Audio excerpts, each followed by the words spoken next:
Friends, எல்லோரும் எப்படி இருக்கிறீங்க? நல்லா இருக்கிறீங்களா? இன்றைக்கி வந்து பார்த்திங்கன்னா மாதுளை செடிக்கு வந்து பார்த்திங்கன்னா 2 நாளாக தண்ணி ஊற்றலைங்க. அதனால் வந்து பார்த்திங்கன்னா இன்றைக்கி வந்து உரத்தோட தண்ணி சேர்த்து ஊற்றலாம் அப்படின்றதுக்காக வந்திருக்கோம். மாதுளம்பழ செடி பார்த்திங்கன்னா விதை மூலமாக வளர்த்துட்டாங்க. நிறைய இந்த மாதிரி பக்க கிளைகள்லாம் நிறையா வந்திருக்கு பார்த்திங்களா.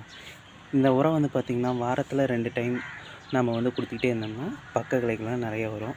இது வச்சு பார்த்திங்கன்னா விதை போட்டு வச்சு பார்த்திங்கன்னா ஒரு 3 மாதத்துலேயே பார்த்திங்கன்னா எந்த அளவுக்கு வந்திருக்குன்னு வாங்க எப்படி உரங்களை போடலான்னு பார்க்கலாம். நான் பார்த்திங்கன்னா ஒரு 4 லிட்டர் அளவுக்கு தண்ணி எடுத்துருக்குறேங்க.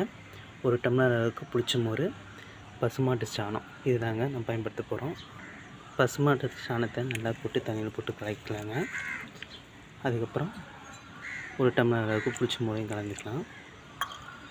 கை விட்டு கலக்கிக்கிங்க. நல்லா கலந்தாச்சுங்க. இதுக்கப்புறம் செடியோட மண் பகுதியை இந்த மாதிரி கலந்து விட்டுடணும்.